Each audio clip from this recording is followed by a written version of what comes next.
Hello, everyone. This is the president of the Unity Chess Club, Kevin Reyes, and I've heard a lot of horror stories about the Stafford Gambit. And before, I used to play the main line where I thought, Stafford was just busted, but I would always be very annoyed by how much compensation the Stafford players would have. So then I ventured out and did my own analysis and was able to find something which I found much more practical than the main line.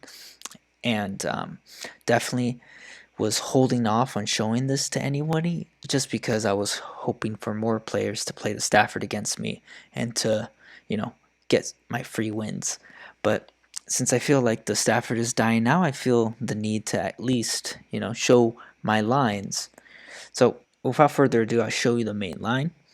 The main line of Stafford. So it's e4, e5, knight f3, knight f6, knight takes, knight c6, knight takes, and then d takes c6. Now the main line is d3, right? And then when they play bishop c5, we play bishop e2 trying to prevent knight g4, right? But they play h5 and, you play c3. Now the main line is this where you just spent a move with d3 and then the next move you're going to play d4. And when I was trying to find a new opening or a new line against the Stafford, I was thinking, okay, now that I see that d3 protects e4, but you're wasting time doing two moves at once, I considered a baffling idea, which was f3.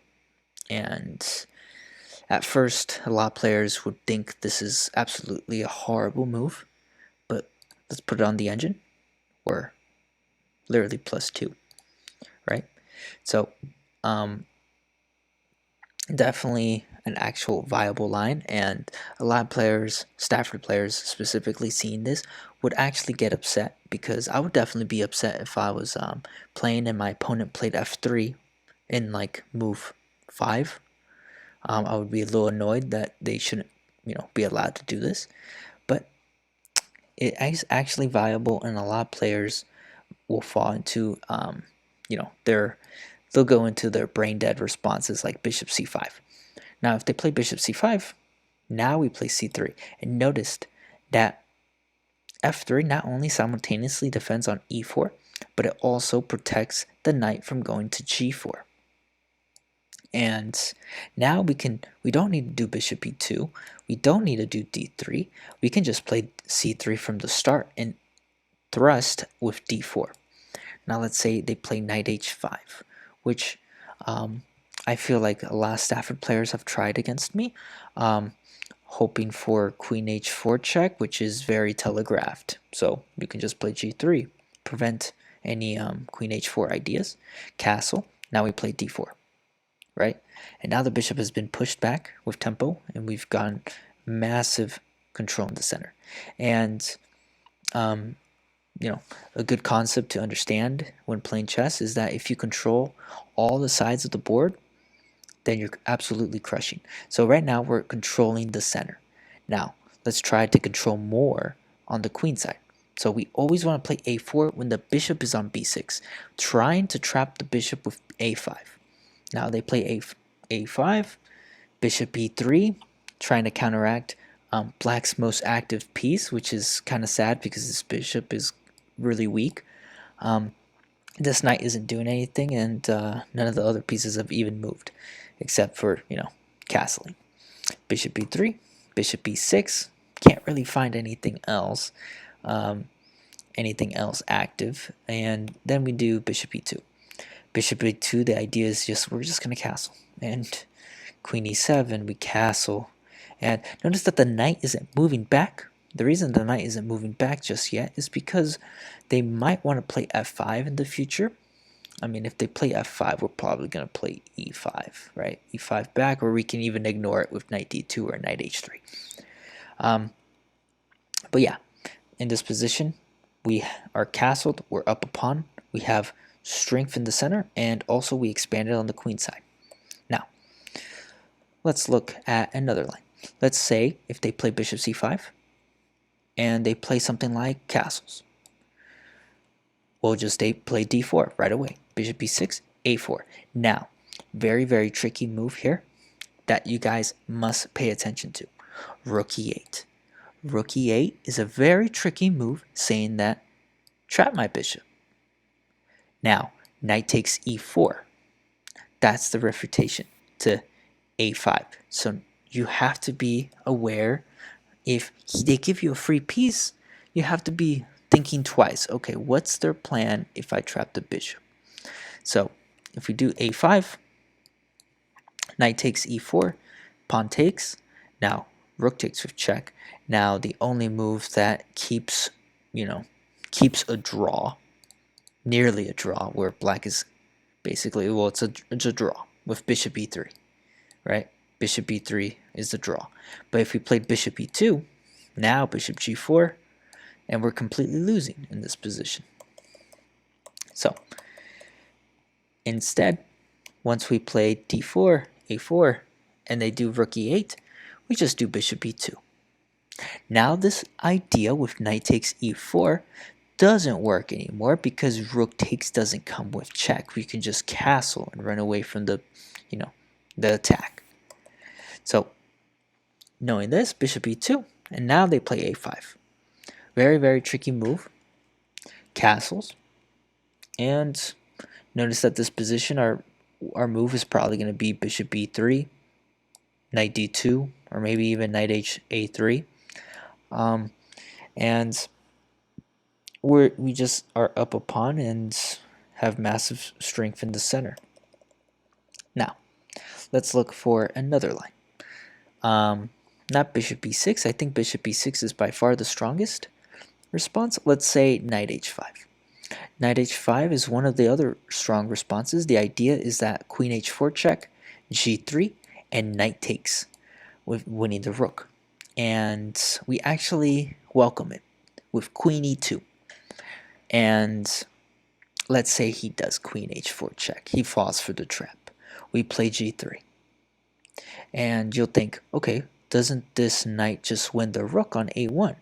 Knight takes. Well, notice that the queen is now pinned. If we play queen f2, the queen is pinned, right? Now, they'll play bishop d6 and defending the pawn. And what do I do? If I take, he takes the rook on h1. We just add another attacker with rook g1. And now the queen is pinned, the knight's under attack, and it can't be saved. So the best move is probably knight f5, where we just take the knight, queen takes f2, and king takes f2. Notice that if he tries to keep the material on the board, queen e7, and we'll play bishop e2, you can't really, who's attacking who? Our rook is on the g file attacking on the king side. Let's say he tries to castle queen side. Well, that's exactly where we're going. He's attacking our pawn on c2. We just defend it. Not only that, we're also opening up our bishop, and he can castle. We can play knight c3, bishop d2, and castle, queenside castle, and we're absolutely fine. And notice that this knight is also defending the bishop on e2, so we don't get, this king isn't stuck in the center protecting the bishop on e2. All right, now let's look at another line. If he does knight h5, bishop c5, we can just play g3 now. So the idea is queen check now again. And the problem here is that we can't block with the queen. Well, we can't play g3, knight takes, and queen pins with f2 because the bishop is under attacking the f2 square. So we just prevent the queen h4 infiltration with g3. Castles, and now we play c3. Same idea. We're always going to play d4. Let's say the bishop goes back preparing, in preparation of d4, and now we play a4.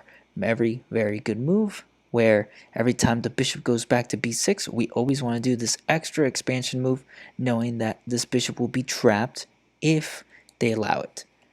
a5, and now we play bishop g2. And we don't want to play d4 just right away just yet because c5 can come. So c5 does come here, and now we play d3. And we can actually castle in the future. Castle and c5 doesn't work because we block with d4. So bishop e6, and best move here is actually knight d2, but I believe the most practical approach, I believe knight a3 would be best, because knight d2 blocks the bishop on c1, and I don't like that. So the idea is knight a3. It's the same thing. If knight d2, the idea was knight to c4. Knight c4, if bishop takes on c4, this pawn is implanted, and now this bishop is cemented on b6, acting like a pawn, right? Now queen d7, trying to connect rooks. We just castle, and let's look for a move. If bishop to b3, attacking the pawn on a4, we just do a very normal move, which is knight to c4, and this bishop is enclosed, and let's say our next move is actually taking, right? So, and now this pawn can't be moved, it's stuck, and this bishop is just horrible. Now let's say another move trying to force matters, which is c4. c4 is trying to force matters, we just block with d4. And f5, again, trying to be very active. We just take the pawn on c4, and notice that bishop takes on d4 seems like a tricky idea, trying to win the knight, but we just take queen check, and we just block with e3. Nothing to be scared of. And if bishop c4, notice that queen takes with check, because the knight is defending the queen. Can't really get anything else from here. Let's say they play f4, right? If they play f4, we just play rook d1, intermezzo. Queen moves, now we take, knight takes, and queen to b5. And this seems very tricky. All of these moves seem very tricky, but if you just put some thought behind it, let's say f4, we can take, right, with knight takes, but let's insert a rook d1 and bring this rook into a more active square. Once the queen goes to either c5 or b6, then we can maneuver our knight. Then we can try to offer a queen trade. And obviously he declines, and now we do king to h1, unpinning. And in this position, we're just up a full piece, and with no real compensation, I believe. The only compensation is this very good knight, which could be easily kicked off with an idea like knight to f5, or maybe even knight to g4, threatening the take, right? Now, let's look at the best response for black, which I think is bishop e6. And before I show you, I need to show you that knight takes e4 here doesn't work, right? Because pawn takes, queen check on h4. The idea with knight takes e4 is to win the rook on h1. And how do you do that? With queen h4, g3, and queen takes. And it looks like the queen's about to win the rook on h1, but we're just in time with queen e2. Notice the queen is pinning the queen because of the king. Now bishop e6 is doing that idea if I do something like, I don't know, something like a3, right? Or c3, let's say c3. Knight takes e4, pawn takes, and now queen check g3, queen takes on e4, and now we lost a rook. So, to prevent this, we just do queen e2. We're always going to do queen e2. Most of our lines are always going to be queen e2, because the idea is always going to be bishop e3, queen f2 ideas, and trying to queenside castle most of the time. Now c5, we play c3. Castle, d4, bishop b6, a4. Again, expanding with tempo. a5, bishop e3, rook e8, and queen f2. Queen f2 is a move to get out of the x, right? And not only that, prevent the c5 move by over defending it. But when you look in this position, you can't really see anything else that black can really do to force matters. Basically, black is dead lost here, so they're gonna have to try to throw the kitchen sink at us. So let's say if they play c5, even though it's a bad move, we take bishop a7, bishop e2. They're trying to open up the position. They're trying to do something. Let's say queen e7, and then we castle. Knight to e5, d5, and okay. So knight to d5. This move seems like a shocker, and the idea is actually very simple. We take, bishop takes, and let's say we do something like bishop d4. Queen takes on e2. And this seems pretty scary, but you know, a move like knight d2, and I feel like we're fine in this position, right? We're +1. But I want to be a lot better in this position because I think the activity with the queen on e2 is pretty strong. Right now we're +4 basically. So best move would be bishop d4 and knight f4. And the idea is he's trying to win the pawn on c5. And how is he trying to do that? With knight takes e2. Knowing this, we just have to defend the bishop with either rook e1 or try to move the bishop, but moving the bishop, there's no really good squares. So rook e1, queen g5. Now, again, another move that you have to realize black's threat. Knight h3 check. And notice that this is all, you know, computer best moves and trying to find like the most complicated position. Most games, players would never know this line. So here we just play king h1 because the threat is knight h3 check, picking up the queen. So king h1, knight takes on e2, and again the pawn is under attack with c5, so we have to keep the queen here, and we're not scared of any checks on c1 because we can just bring the rook back, and like a move like queen g5 or queen h6, we just play knight d2. And notice that we developed our rare pieces. We're up 2 pawns, and our next move is actually going to be b4 to solidify the pawn on c5 and have overwhelming pressure on both the center and also the queen side. Now, I think I was able to recap all the moves that I believe black can throw at you in this position, and I think definitely this is a very practical opening or line that players can play. Definitely the main line was something that I would struggle against when I would play it in bullet or blitz, but a move like f3 not a lot of players would know, and they don't know the best line, which is bishop e6, but still bishop e6 doesn't really offer anything. They usually play their brain dead responses, which is c5. Bishop c5, we play c3.